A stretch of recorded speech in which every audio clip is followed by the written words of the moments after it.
how are you? We're going to be talking about fun times in the human cadaver lab. So welcome to my South by Southwest EDU talk. I stand here as one, but I stand as many. I'm a representative of so many people who have held this project up. I am Dr. Messina Morris, Director of Morehouse in the Metaverse. I am a biomolecular chemist by trade, and I have been in education for over 21 plus years. I've been the department chair of my chemistry department and now have moved on to the education department, where I am training teachers, pre-service teachers, to be innovative in the classroom and to do research on educational student learning outcomes and using virtual reality as a tool to do so. My proudest accomplishment on my CV that you see behind me is that I am a wife to a techie and a super hardcore gamer named Chris, and I am the mother of 5 handsome, strong, wonderful sons and an autism advocate, because one of my sons has been diagnosed with autism spectrum disorder, and so I advocate for neurodiverse learning challenges and strategies to help those with neurodiverse learning issues in the classroom. If you don't know about Morehouse College, it is a historically black college and university nested in the heart of Atlanta, Georgia. It is the alma mater of Dr. Martin Luther King Jr. and entertainment icons Spike Lee and Samuel L. Jackson. When our alum leave, we call them Morehouse men, but as they matriculate, we call them the men of Morehouse. And so we hope they rise up to wear the crown of all of the expectations that we put on these young black men to lead a life of servant leadership. So, Morehouse College's mission is to develop men with disciplined minds who will lead lives of service and leadership. During the global pandemic of 2020, and you know, God knows how long it's really going to go on, but there were so many students, faculty, and staff all over the country that lost their joy. And if you could think back to that moment in March of 2020, how it felt to be so uncertain about what we were going to deal with. And I'm going to tell you a story while I'm up here about how we at Morehouse College have been able to restore our joy. There was a student by the name of John, and this student came to me right before the pandemic in the fall of 2019. And he was on track to graduate, but he wanted to change his major. He was so disenfranchised once the pandemic hit because he had changed his major and he wanted that close community that he was looking for, and he had found it for once in the chemistry department, of which I was the chair of. Now, this student has some neurodiverse learning issues, and he had a stammer, so a speech impediment. And because of that, so many professors had written him off and thought that he wasn't capable of actually doing the work. He didn't do very well on oral presentations, and the more anxious he got in social situations, the more that stammer manifested.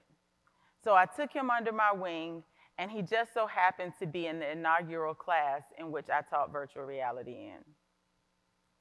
So we have these wonderful partners called Victory XR. They're an ed tech startup, and the CEO, Steve Grubbs, he's sitting right here in the front row. He did something revolutionary for our institution. He helped develop a digital twin campus of Morehouse College, and our students were able to take their courses across disciplines in virtual reality. So we implemented in the spring of 2021, and it's really great to be doing this talk on today because March 8th, we didn't start back classes in a virtual setting until February of 2021, like mid-February. And I actually taught my first virtual reality class on today, which is March 8th. So I'm really, really excited to be standing here because this is like my 1-year anniversary of actually implementing what we worked so hard at Morehouse College to do. So we did it across disciplines. So we started off in my advanced inorganic chemistry course. We had another professor who did it in biology, men's health, which is a first-year experience course, and another professor who did it in world history. Out of all of us, we also did 2 cross-disciplinary lessons with our English professor, Dr. Tanya Clark. I'm going to tell you what John felt after being in our virtual reality class. And I could tell you myself, but I'm really going to let him tell you as his persona or his avatar. I believe that virtual reality is the future of education, at least in STEM. I mean, I think if we're going to learn how to do science at the highest level at which creator scientists do it, we have to have the best tools possible, and this is one of them. So this student that was very disenfranchised and felt really isolated in his educational struggle, not to mention throw a pandemic in there, this student came to say that this is the future of education, and that in order to learn that we have to have the best tools, and he felt like virtual reality was one of them. So it gave him the confidence that he needed to be successful. He even told me that he didn't ever imagine himself walking across the stage, which was heartbreaking to me because I always believed that he could. And where is he now? He graduated from Morehouse College, and he said that I inspired him because I was so innovative and so good at differentiating instruction for him that now he's an elementary and middle school educator in STEM. I am also faculty. We have a Morehouse Center for Excellence in Education, so I'm a part of the education department now, where we're now certifying students in computer science and biology in the state of Georgia, but we're also developing more innovative tools like this for our students. So I'm grateful to our department chair, Dr. Nina Gilbert, who joined our cohort this upcoming semester, because we're going to be able to not only teach pre-service teachers in virtual reality, but we also have a lab school, which is an outreach center, where we're going to be training their educators on how to use virtual reality and technology in the classroom. So I ask you, how can you inspire your own John? What do you need to do? You need to create your own metaversity, and we have the right tools, and we've developed the framework for you to be able to do that. This is some of what we've done at Morehouse College, because a video speaks much louder than pictures do.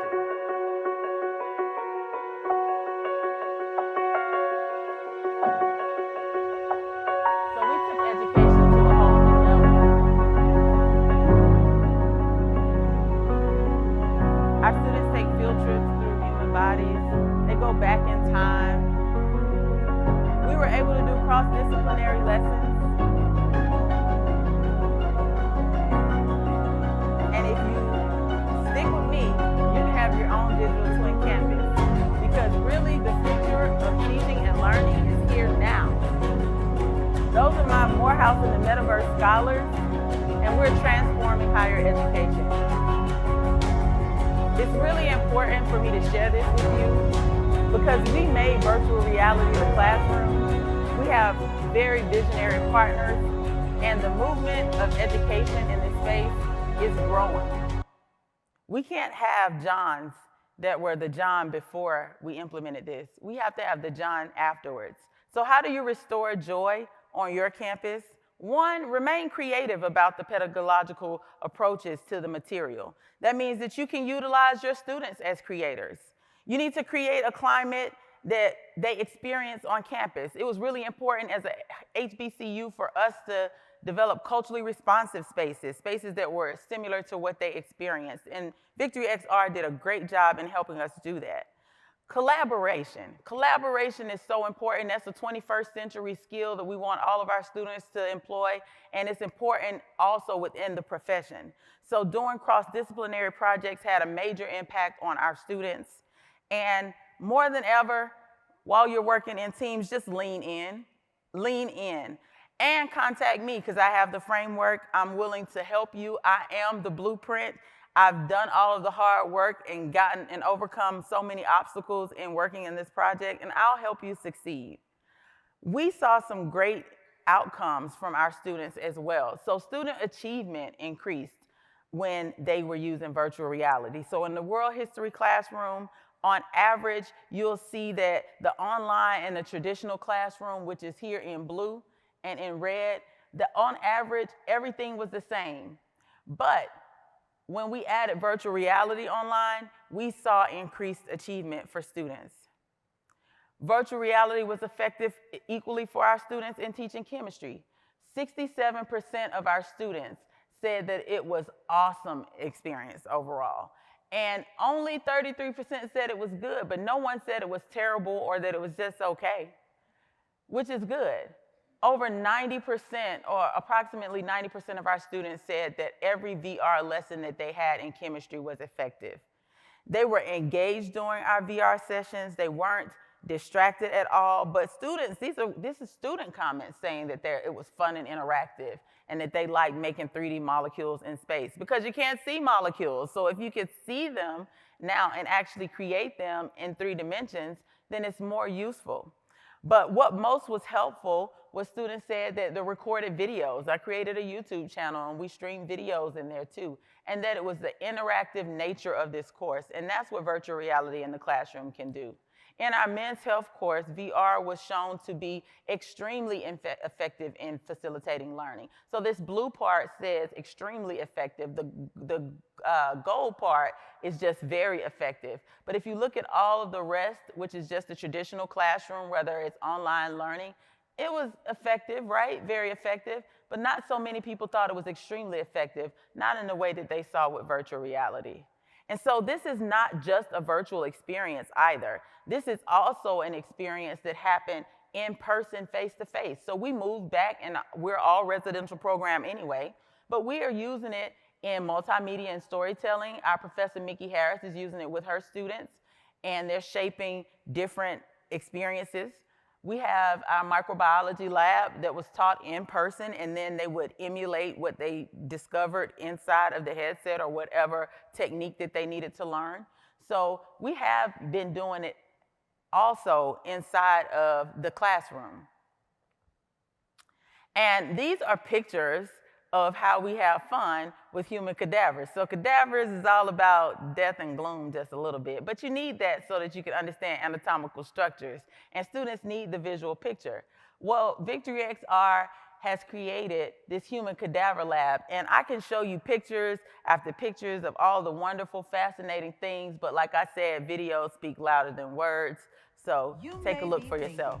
What on earth do they mean by fun? If you could look here, you'll see how engaging it is. Students can build the entire skeleton and learn every single solitary bone in the skeletal system.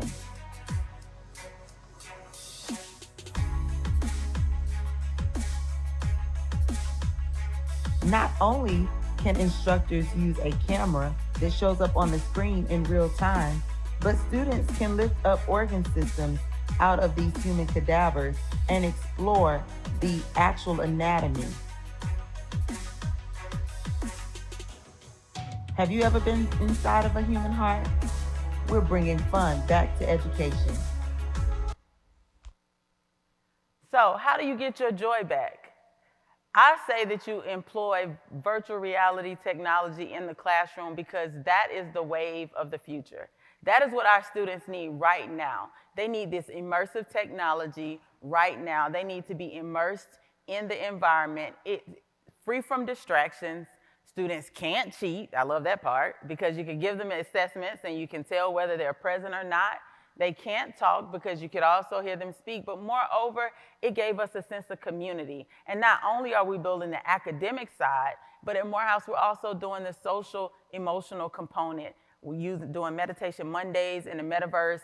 We're doing galas. We're doing parties and social settings for students because that is a part of campus life. So how do you get your joy back too? Try it.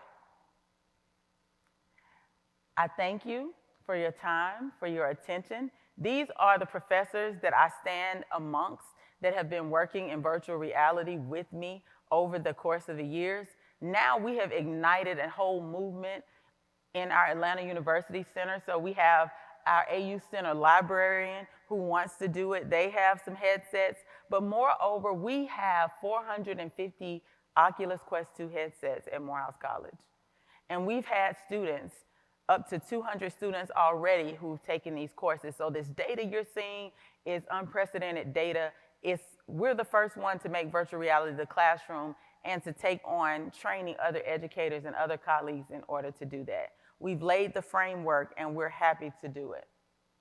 So these are our sponsors, donors, and educational partners: Southern Company, Qualcomm, Unity Technologies, Meta, the Trip VR app, which we use for Meditation Mondays, Victory XR and Steve Grubbs, T-Mobile, who powers the Human Cadaver Lab, and Fisk University.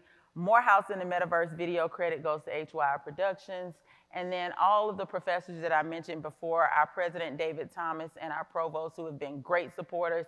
Get academic affairs involved with what you're doing and what you plan to do, and I promise you will be successful. And then our Morehouse College scholars, which are our most prized possessions, and my company, Metaverse United. Thank you so much. And those are my students meditating in space. So don't you love it? You too can find your joy. Thank you. So I have some time. Who has a question? Oh, wow, okay.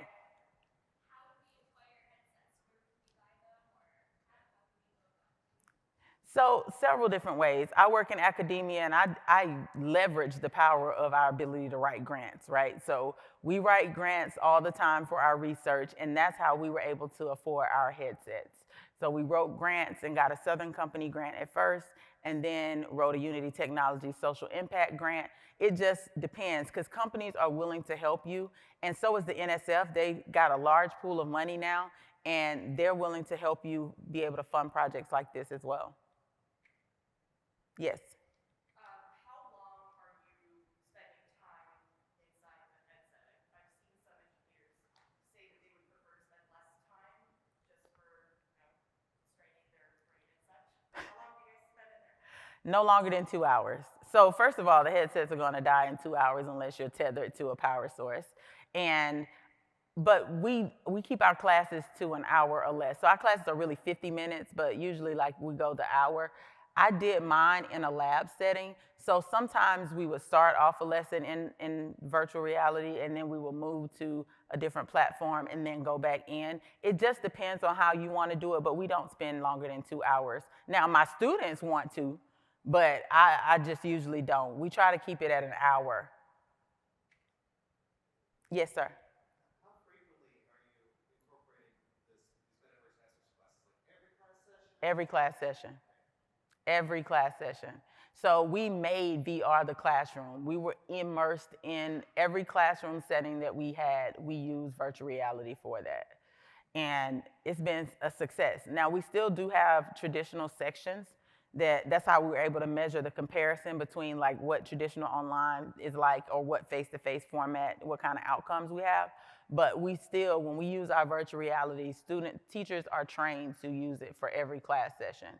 Now, because it's a synchronous setting, not all things translate. So sometimes we still have to go into another format. It just depends on the setting, but they'll always do something in virtual reality every class period. Yes. Thanks so much for sharing.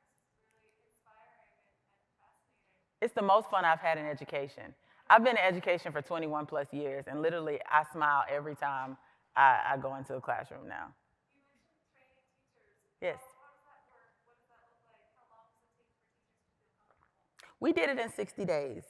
No, seriously, start to finish. Training, creating the classrooms with Victory XR and their team, doing professional development and learning how to move as avatars and be very professional in that way. And then, so you can do it, you just have to be committed to it. So I'm taking the summer to train my next cohort of teachers, but they already have demo headsets. They're already coming up with their lesson plans. Like I said, we've developed like kind of a framework for them to work off of. And so it's easier now. We were the first to do it. So it was just trying to figure out the nuts and bolts. And now that we have it kind of streamlined, they're just following the plan. Yes, ma'am. What do you do for those students that physically aren't able to be in the VR space? So we give them the option to opt out. You can also access the Engage platform on your PC or on your phones as well. So I had a student that had eye surgery that really like had a problem, and I refused to even hand him out a headset because I knew that he would at least try it because he would have wanted to. But we've had students that, you know, students who may have had seizure conditions or things like that that can't be around blue light for too long anyway. We do have alternative things. And then we have concurrently running traditional online classrooms as well. So they don't have to be in virtual reality to get the knowledge that they need. You use the Oculus headset? Yes, Oculus Quest 2. So Oculus Quest 2 is fairly lightweight, but it's also untethered. So you don't have to be tethered to a machine in order to use it. The headset itself, the head-mounted display, is the computer. So you can do everything that you would do on your computer literally in that headset. Any other questions? Thank you so much for staying around. At the end of the evening, I really enjoyed speaking with everyone, and you all asked some great questions. So if you have any thing that you have any more questions about, my information is on the bottom of this slide. If you take it down, you can just shoot me an email, and I'll be happy to speak with you. Thank you.